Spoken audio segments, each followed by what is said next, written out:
Workers asked me, former co-worker, history teacher at the school where I was working, in 2011, I was talking to him about this book as had done. I was excited because I had done a lot of research in the summer because it was the first day. This is the first day back to school, so I had spent a lot of time in the summer working on it and very enthusiastic of what I had worked on and things I had uncovered and so forth. And I was in this classroom talking about some of the research, my recent findings. I was talking about Linda Colony, so forth. And he said to me, history teacher, he is history teacher. More classified as black, nickel colored, my complexion, a little darker. He asked me, Mr. Bey, how did the Europeans come into world power and domination? That's easy. By defeating us, the Moors. The discovery of America, the outgrowth of the conquest of the Moors. That title alone, forget what's in the book. The title is revealing. The title. The discovery of America, the outgrowth of the conquest of the Moors. So who did the Europeans conquer? Clearly. In Cordoba was Cordoba, Seville, Toledo were the learning centers of all of Europe. There were 17 libraries. One library in Cordoba housed over 600,000 books. We're talking about Al-Andalusia, modern day Spain. So those 600,000 books. We educated all of Europe. If it wasn't for us, family, there would be very few Europeans living today. We the savior. No, they're not our savior because they didn't contribute. They're not saving us for anything. We're their savior. We're their savior. No, make it very clear that we are the European savior. This whole conquering BS, the Moors conquered Spain, family. The Europeans should be kissing our feet. Because if it wasn't for us, millions would have died. Instead of tens of thousands, millions would have died. How? Of diseases. They didn't take baths. They saw it as in being immoral to take baths. It was a badge of honor to stink. They didn't have sewage systems. Few marketplaces. Very few bathhouses. And the bathhouses before war. And the aristocrat took baths once a week. They died by the tens of thousands of diseases. So where's this conquering? When the Moors took control and built the Moorish Empire in Europe, ruling for over 800 years, we built public bathhouses, street lights, paved streets, libraries, cured them of their diseases, sewage systems, irrigation, horticulture, agriculture. So it wasn't for the Moors, millions of Europeans would have died. Bow to my feet and kiss it. Bow to the feet of those people that you, because you still have control of our land and occupying our land, out there homeless. Bow to their feet. Bow to them. Because of us, millions of Europeans didn't die of diseases. In the book, The Golden Age of the Moors, you got to see your power, family, who you really are in relationship to the Europeans. In the book, Golden Age of the Moors, 40 pages of a bibliography section, medical treatises, surgery, over 30 surgery treatises, poetry, philosophy, agriculture, horticulture, classifying plants, not called Linnaeus. Carl Linnaeus did not classify plants. What they did when the Crusades in 1095,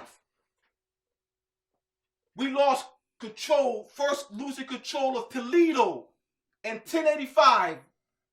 So the Knight Orders that's in Masonic orders today are actually military orders who rose against the Moors. Remember, we were civilizing them. When they took over, losing control of Toledo, Seville, Cordova, and holding on for additional 200 years to Granada, finally losing control of Granada in 1492. As I said, Carl Linnaeus is given credit for classifying plants. Carl Linnaeus, in his book Natural Selection, he was a naturalist, a Swedish naturalist in the 1740s, 30s, and 50s, and so forth. Book 1752. We had already done that. What they did was they preserved this. Yes, they burnt books. Yes, they did. But what they, prior to burning books, the Europeans aren't stupid.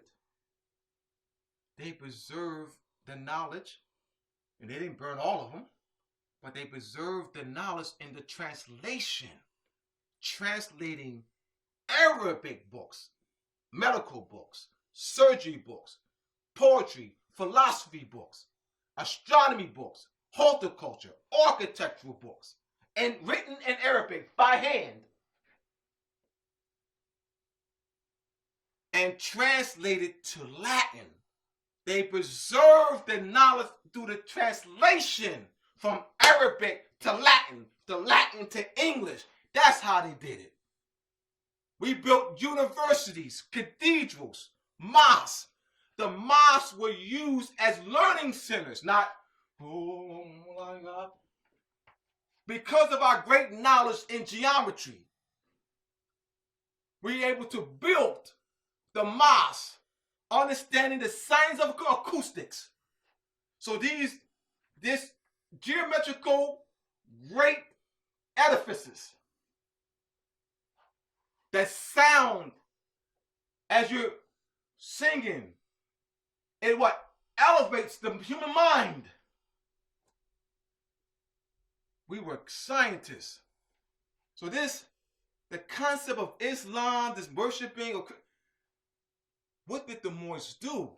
The Golden Age of the Moors, edited by, I highly recommend you get the book, The Golden Age of the Moors, edited by Ira Van Sertima, with a compilation of over 20 articles. The History of the Moorish Empire in Europe by S.P. Scott, volumes 1, 2, and 3. J.A. Rogers' book, Nature Knows No Color Line, chapter 6. Study that in particular because he has the coat of arms, family crest, with Europeans, Moors, in the family crest of aristocratic European families. You also have Black Athena by Martin Bennell, volumes 1 and 2. Frank Snowden, Blacks in Antiquity. Blacks in Antiquity by Frank Snowden. And he shows over 100 photos of vases that they don't show in textbooks. Yeah, we're going to take a Greek class and we're going to learn about Greek history. Yeah. And they show the vases just of Europeans. They show busts of Europeans. Frank Snowden and Blacks in Antiquity show photos, not of drawings, of vases with dark Wesley Snipes looking Moors on it. Busts. Who are the Greeks? What do they look like in Greeks? So they got these images. These false images, these distorted images. So we, in our minds, because of social engineering, we think that all of Europe looked like George Bush. Always. We think that the kings and queens, the dukes, the earls, the nobility of Europe look like Donald Trump. Always. This false. This is why I'm giving you these books here. I'm referencing. In order to change people, as you already said, you must change their literature. Moving right along. I'm going to read some excerpts. Let me show you some of the pictures. Let me explain. Before I erase this here. How much time we have, Nathaniel? That'll be good. Be good. All right, good. Once again, mooresandmasonry.org, the name of the book, mooresandmasonry.org. If you want to order the book, the printed version or the PDF version, or you want to order the PDF version of the Illuminati, Illumination of the Mind, the Ancient Pineal Musical Scales, Pineal Gland, Melanin, DNA, and Cellular Memory. All right, and also if you want to order the newspapers, the 3 past issues, that's on mooresandmasonry.org. The 3 past issues of the Masonic Gate, I put out in 2013. It's the first, December 2013 was the first issue, titled The Astronomical and Geometrical Origin of Boaz and Jachin. The second issue, the Masonic Astronomical and Geometrical Origin of July 4th. The third issue, the Illuminati and Illumination of the Mind, which is an excerpt from the book. So if you want to order to say the book is $150 for the each newspaper article. These are the PDF files.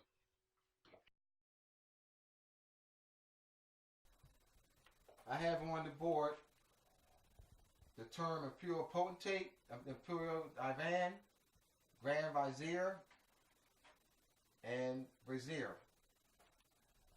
I'm going to explain.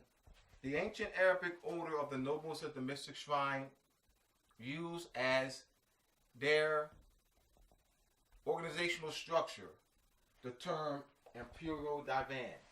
Now, where did they get that from? All right. Let me see. Where did they get that from? I'm going to read some excerpts. All right. I'm going to show you the Moorish origin. Once again, the ancient Arabic order of the nobles mystic shrine, presently called Shrines International, use this term Imperial Divan as the structure of their organization. Now, where did they get D-I-V-A-N from, the Divan? Where did they get that from? In the treaty of peace between England and Algiers, 710, November 10th, 1662, Article 2. If a controversy arises between an Englishman and a Turk, the Divan, D-I-V-A-N, shall decree justly concerning it, and it shall use their endeavor that the quarrel may be accommodated, and that the right and justice be administered to whom it is due. Articles of Peace from Great Britain and Algiers, October 30th, 1664, Article 1. That from this day and forever forward there be a good and firm peace between His Sacred Majesty, the King of Great Britain, and the Bashar Divan, once again, Divan, and the governors of Algiers, and the dominions thereunto belonging, and the ships, subjects, and people on either party shall not do or offer any offense or injury to each other, but treat one another with all possible respect and friendship. And any ships belonging to the King of Great Britain or any of His Majesty's subjects may freely come to the ports of Algiers and buy and sell as in former times.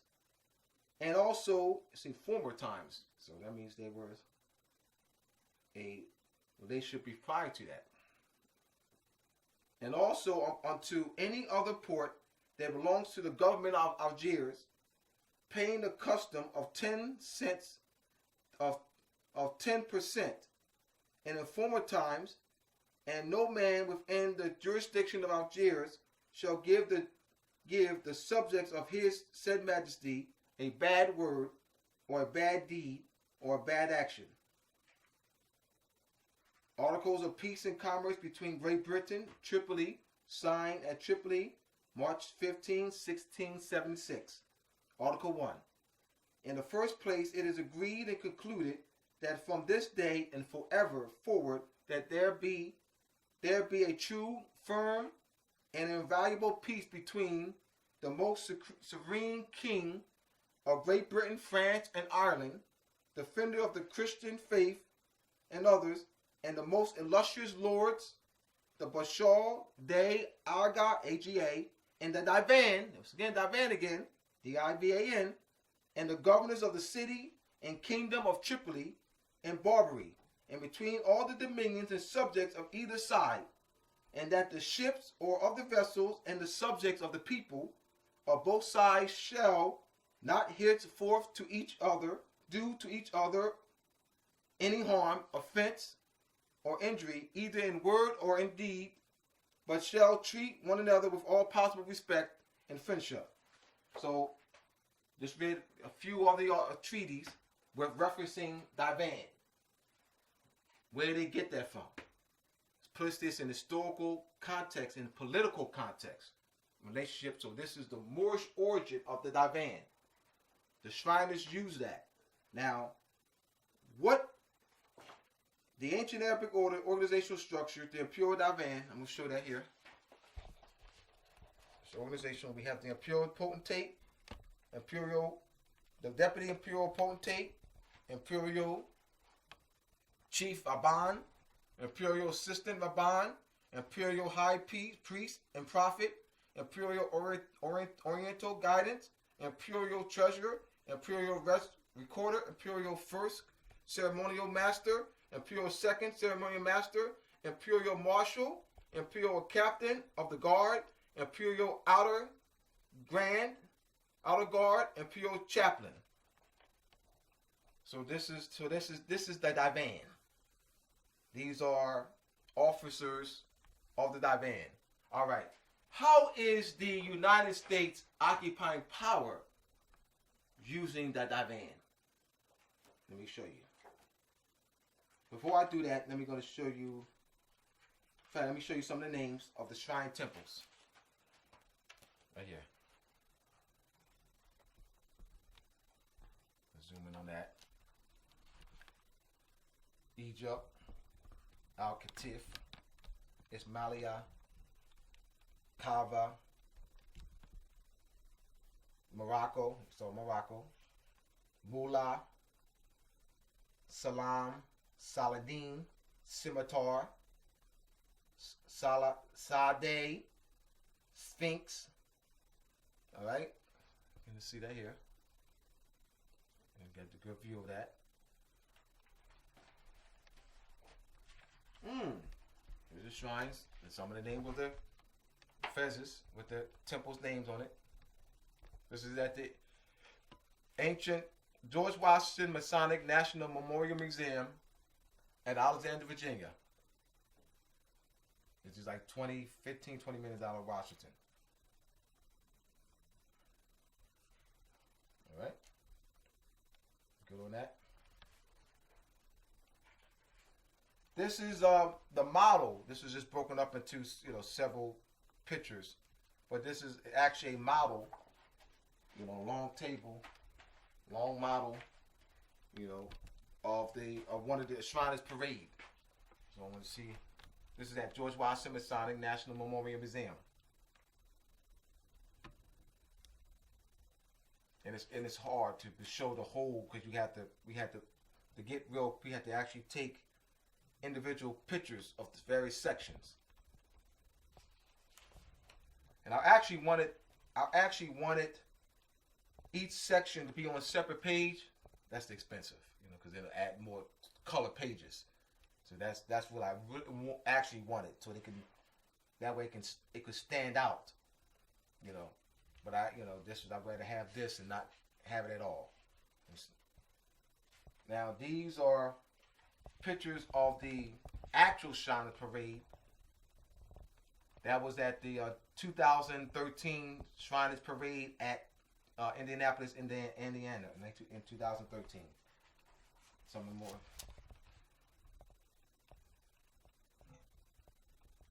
All right.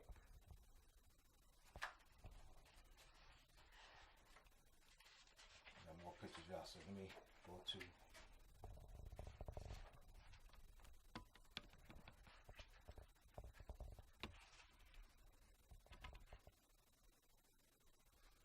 These are pictures of past potentates, past and pure potentates.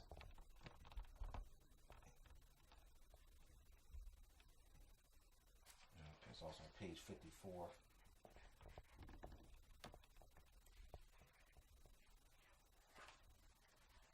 right. That way you can get a feel for the book, you know. And I wanted the pictures in color so they can stand out. All right.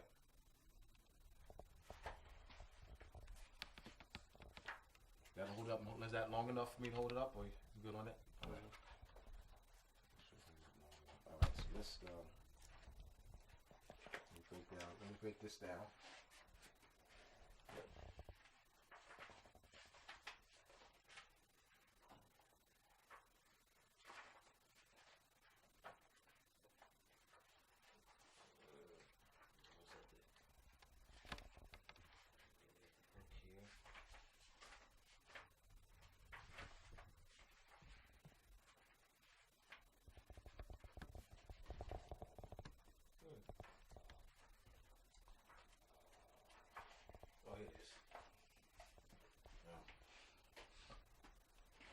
Now, the general public are familiar with this.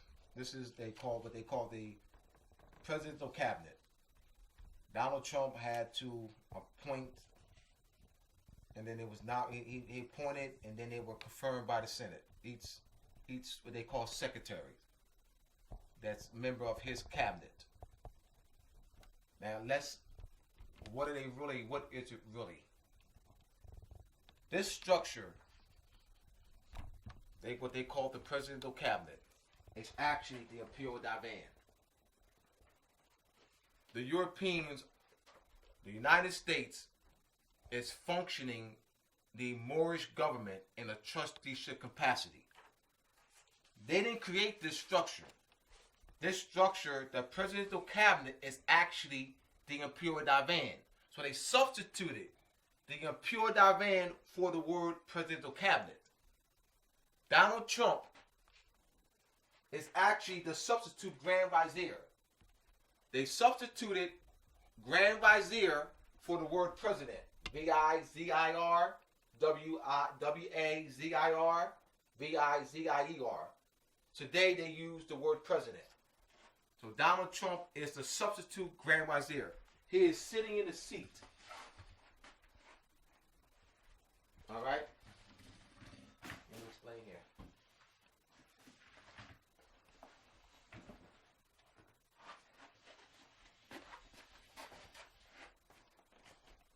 All right? Let's say this Donald Trump. All right? So this here. This is, people will call this the presidential seat, the presidential Oval Office. All right? But it is actually the office of the Moorish Grand Vizier. They are trustees. They're functioning our government in that capacity. Today, Donald Trump sits in the Moorish seat. Donald Trump is a United States representative, but the seat is not United States. Donald Trump does not sit in the United States office. I know the world calls it that. I know what the world says. I know people, because of social engineering, reconstructed history, I know the world will call the United States presidential office. It's not the United States presidential office. It is the Moorish Grand Vizier's office. They have reconstructed history. So Donald Trump, as a natural person, represents the United States. The seat is not United States. The seat is the seat of the Moorish government. He sits in the seat of the Moorish government in a trusteeship capacity. So Donald Trump, United States representative, all right, functioning and sitting in a seat that belongs to the Moors. We got to be clear on that, and I know it takes time. I know it's going to take time. I trust that this book helps, with a solid background of history, so that you can see that the connection, Moors and Masonry. So this is the Moorish government.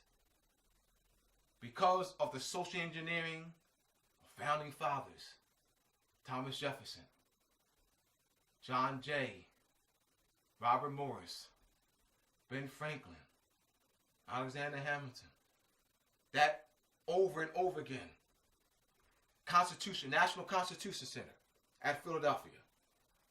You go in there, you see exhibits of Europeans. Yeah, the founding fathers of this great country. So they have done everything to continue to perpetuate the lie over and over every avenue. Oh yeah, July 4th, Egyptian New Year. Yeah, July 4th. Yeah, we're celebrating the birth of our country. Our country over 200 years ago, in the year 1776, a new country was born. The United States, a new country, was born in 1776. Over again, every year, over and over again, over and again. All right, so you see this every year now. This is social engineering now. They got this entrenched in us, brother. That's tremendous power. They got us, boy. Entrenched. Yeah, man. You see Europeans with t-shirts on, right? Europeans with t-shirts on. They don't, they just have, just the landmass, the Moorish part of America, with the Star Spangled Banner. So Europeans probably walking around, July 4th. Yay, happy, July 4th of July. Yeah, this is the birth of our great nation. Wow. And people going to the Constitution Center.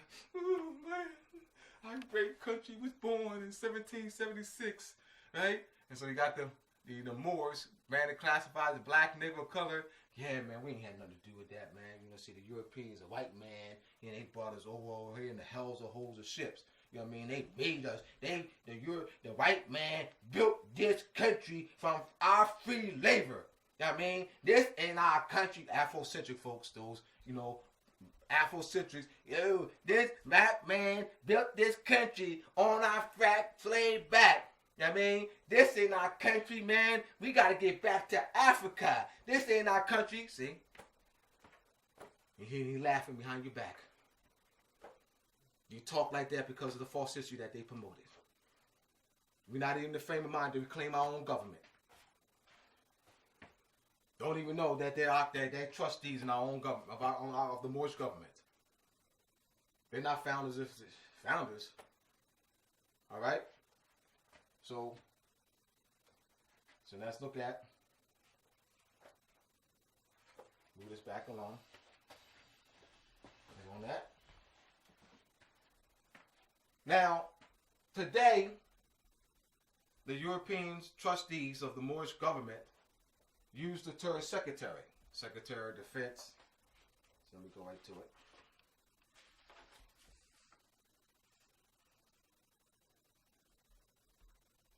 You have Secretary of Defense, Secretary of the Interior, Secretary of Agriculture, Secretary of Commerce, Secretary of Health and Human Services, Secretary of Labor, Secretary of Energy, Secretary of Treasury, Secretary of Veteran Affairs, Secretary of Homeland Security, Secretary of Housing and Urban Development.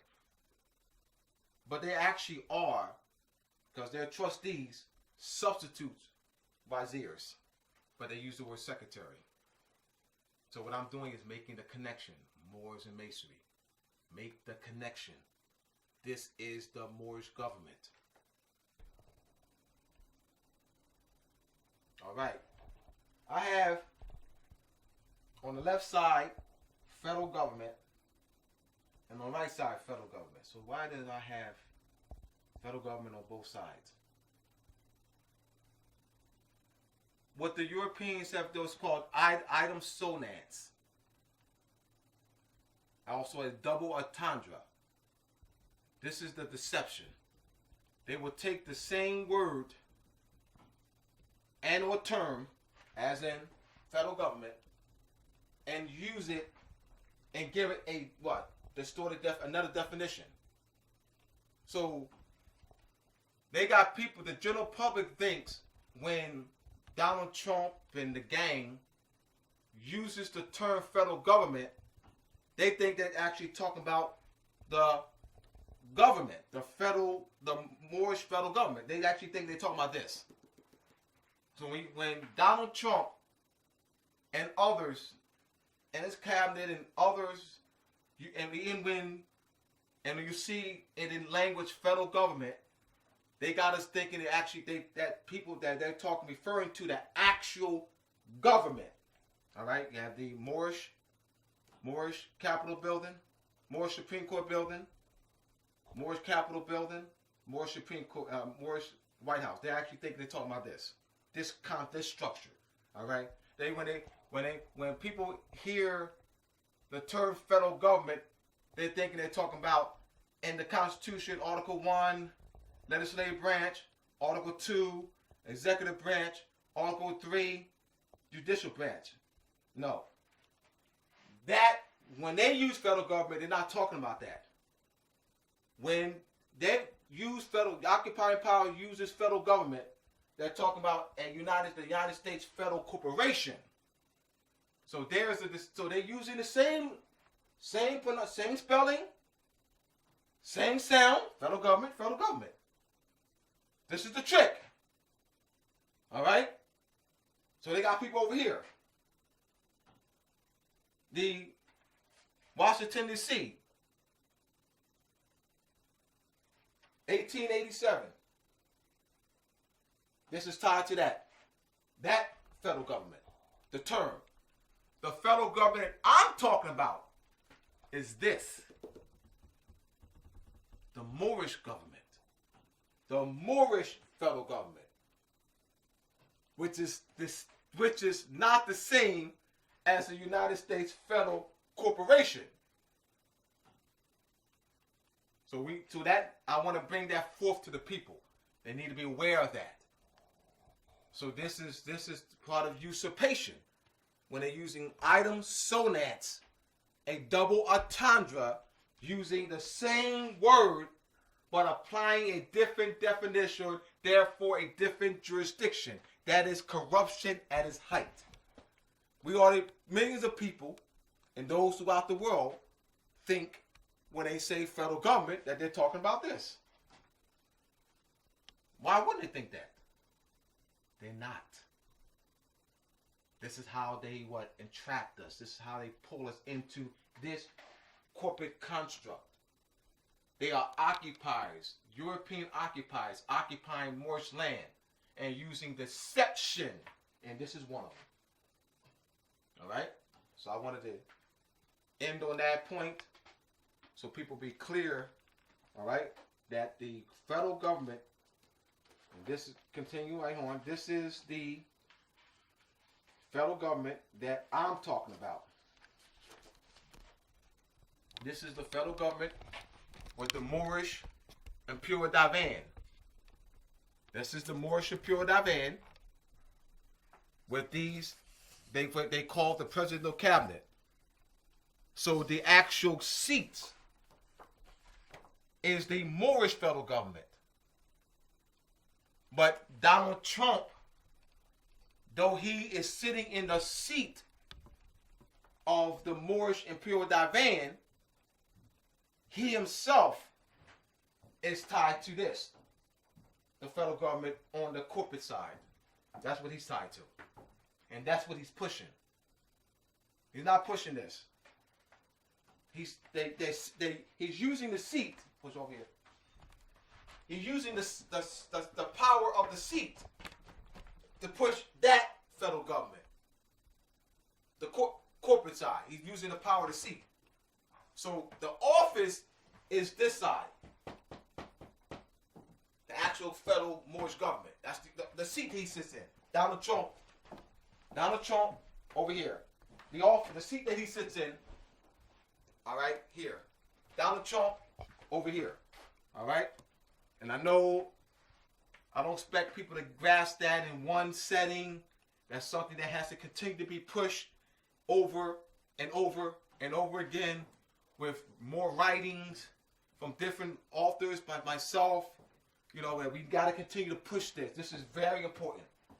This is very important that we make this point clear. And we can't say it once. I know better than that. I know that you're not going to get it one time. There has to be more extensive discussion, more extensive writing coming from the Moorish perspective. So we can't take away from when you just talk this one side. Come on, I'm talking to nationalized and conscious Moors. Hear me out, nationalized and conscious Moors. If you just talk one side, you're leaving a void in people's minds. So what is the name of the government? You're saying the United States is not a government. All right. That sounds good. It's true. That sounds good. But you're leaving a void. There's still a void. What you need to say, my nationalized Moors, is in the same breath, United States is not a government. The government is Morocco. You gotta say it in the same breath. Don't leave a void. This picture doesn't leave a void. Don't leave a void in people's minds. Because all their lives they've been conditioned. United States government. Government, United States. What government you live in? United States. United States government. Government, United States. My great government, United States. United States is a great government. Government here, United States. That's all they know. So that you're gonna think, oh yeah, United States is not government. Oh, they sure got it. Whew, I said that, man. Oh man, Medino. Whew. Man, I said that. I told them that the United States is not government. They should get it. They're not gonna get it. I mean, let's be real. They're not gonna get it like that. You got to what? Place the void. Give them something that's solid. History. So they can clearly see that connection. But then you have questions. Bylaws. All right. All organizations that Masonic orders, Eastern Star orders, Eastern Star chapters, Masonic orders, you have different societies, different fraternity orders, fraternities, sororities, medical association, psychological association. Then this is universal throughout the world. Boy Scouts, Girl Scouts, Glee clubs, they have what they call Constitution and bylaws. And the Constitution and bylaws gives you the structure of their organization, how their organization is structured and the function and duties of each office and officer. It is spelled out.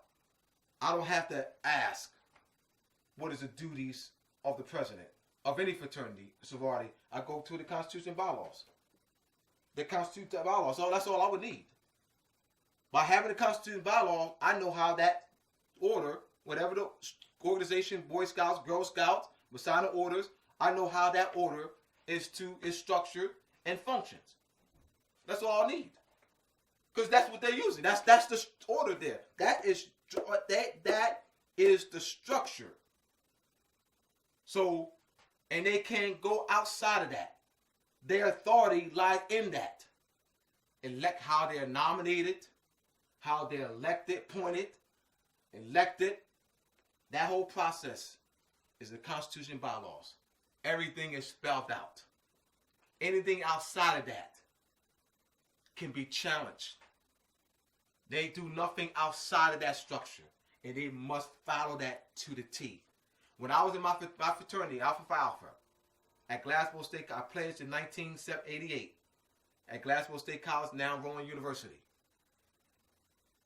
I dealt with brothers who were sticklers for that Constitution bylaws of our fraternity. I dealt with brothers. I went to state conventions. I went to regional convention. My senior year went to a national convention. And these brothers, they knew that Constitution and bylaws. That was like that was actually pushed, that you must know that Constitution and bylaws, inside and out. And they were brothers who took pride in that. That was a stickler for that. Because by knowing that, you can know when a brother goes outside of his authority. If you don't know that, then you don't know whether they're going outside their authority. So hence the importance of constitutions and bylaws. They can't do anything they want. Oh yeah, the president can do anything they want. No. Only ignorant people say that. Only, trust me, no intelligent, scholarly person would ever say that. You ever say that. Anyone who understands the principles of Constitution and bylaws will never make a statement. The church, you can do anything they want. President, that's an ignorant statement. As soon as I hear that, it's ignorance. All right, ignorance. How can they? Their authority comes from that. How can they go outside their authority and then still be in honor? You can't go outside the authority on which you took your oath on and still be in honor. You'll be in dishonor. So your authority, the structure, is there. So this is the point of Constitution and bylaws. Civics is not taught in schools like it used to be. And it's just understanding, like I said, these principles are universal. No, I can go to China, to anywhere. These principles are universal. If you understand the Constitution and bylaws of Girl Scouts, how that functions, then you understand one, you understand them all. Because it's not going to vary so much, because you're going to have what? The structure. All right, you're going to have the officers, how they're elected and or appointed. That's in any Constitution and bylaws. So if you know one, you can take that same knowledge of you knowing one and apply it to another. That's all. All right? Any other question? Melanin. People always assume melanin is just the complexion of the skin. All right. Now we're gonna get. I gotta get to this. Let me show them the book, because this is what I go into. All right. Illuminati, illumination of the mind, the ancient musical scale, pineal gland, melanin, cellular memory, and cellular structure. Now, there are, in my book, in the Illuminati book, I document quite a few biotechnology research. And in the research of biotechnology, melanin being the center of that research, there's one company, and I show in the book, that actually using biotechnology for the period of doing research in melanin for a period of 20 years, where the discussion of replacing cell phone batteries, silicone-based cell phone batteries, with melanin-based batteries. Also, another research where sunglasses, it's called Melolens. Melolens. A company that makes Melolens sunglasses. So this just another research that I document. Research in cancer patients. Because melanin can absorb a tremendous amount of radiation. So melanin is used in treating radiation for cancer patients and dealing with radiation. These are melanin and biotechnology, melanin and technology. So this just being complexion, absolutely not. To reach the higher state of consciousness, what the sunlight gives us. Sunlight is a source of energy. It stimulates the serotonin and melatonin in the brain. Now, the concept of the apron, you have the Masonic apron, Moorish, Egyptian, Canaanite, Babylonian, Phoenician apron that covers, what is that? There's science, that there's a philosophy that goes, it's not a mere uniform. Our brothers and sisters who are in the lodges and Eastern Star chapter orders think that it's just a uniform. I got you got your apron, Bethano, your uniform. No. It's not a mere uniform. There's a philosophy that goes with that. An understanding of how to activate the higher brain senses. So you are wearing that because you are learning how to activate the higher chakras, how to stimulate that Kundalini energy. That's why you're wearing it. That means that you are a student of that knowledge base. You're a student of that knowledge base of activating the higher brain senses. You have the all-seeing eye and the compass is square, so you're using that knowledge of how to breathe, spirituality, sound to stimulate that.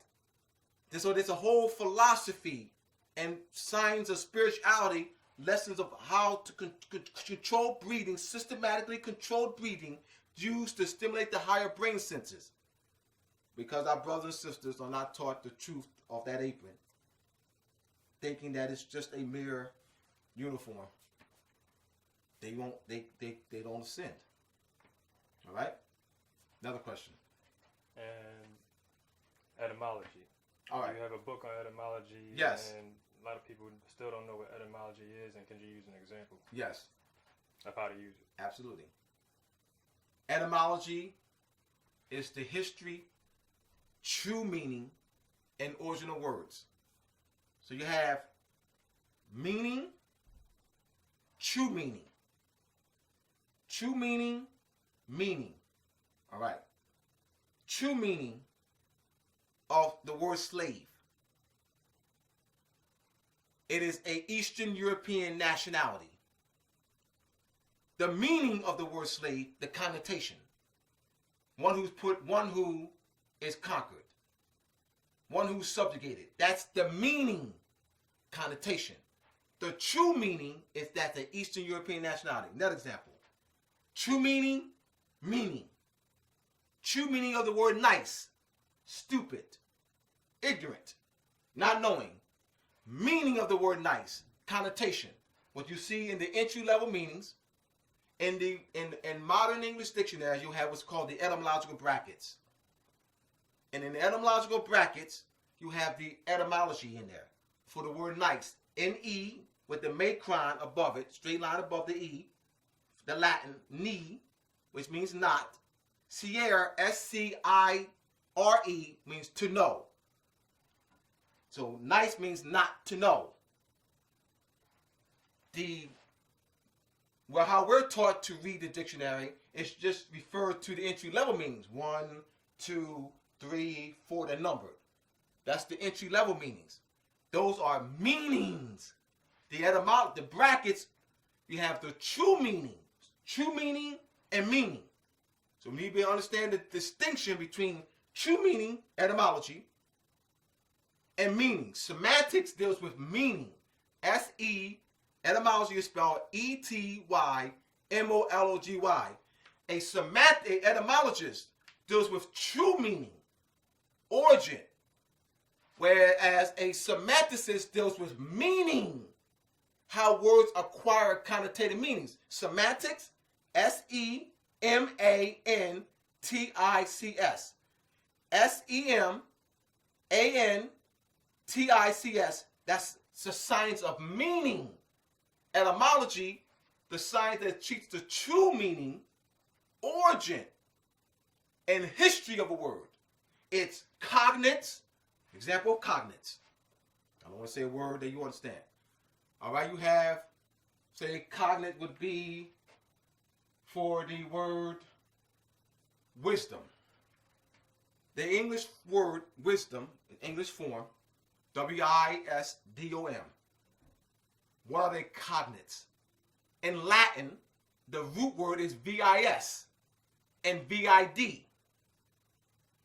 Also, you have wit in English, as in the word witness. These are cognates. You have the Latin form, vis and vid, as in vision, visionary, vid, as in video, wit, witness, wisdom, wise, all right, wizard, W-I-Z. So those are cognates. So an etymologist will look at its various cognates in various languages. You have your Germanic languages, Latin-based languages, and how a word is transliterated, changing, looking at its sound or phonology and morphology. As an example, same word so you can understand. The Latin word pater, P-A-T-E-R. The English word father. The Latin word L-P-A-T-E-R, the P in pater transliterates to the English letter F. The T in the word pater transliterates to the TH in the father. That's called transliteration. T-R-A-N-S-L-I-T-E-R-A-T-I-O-N. Transliteration. Trans, across, litera, letter, across the letter. P, the F, T, the TH. So I'm giving you some examples so you understand. This is why Matheno wanted to give examples. Because without giving examples, you won't clearly understand what it is. All right? So once again, an etymologist, the true meaning, a semanticist, meaning. We've been given meaning and not true meaning. We've been indoctrinated to refer to meaning, connotations, as true meanings.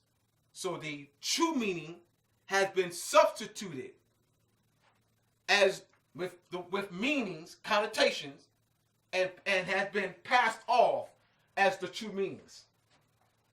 Yeah, see. Yeah, I'm a descendant of slaves.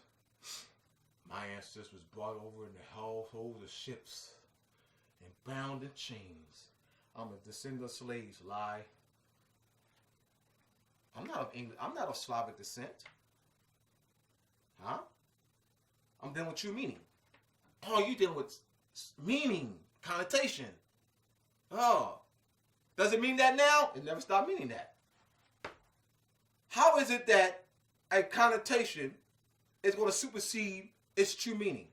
Who wrote that? Who wrote that rule? Who wrote the rule that that connotations or meanings supersedes the true meaning? Who wrote that? Oh, European. Who wrote that as a rule? Nobody did, because it's not one. Etymology is respected. It's that the general public is not aware of it. All right, once again, Moors and Masonry, front cover, back cover. Who are these imposters? Back cover. The enslavement of Europeans doesn't fit the general theme of European world conquest and colonization that is central to scholarship on the early modern era. Robert Davis, Italian Renaissance History, Ohio State University. All right? On that, I'll end.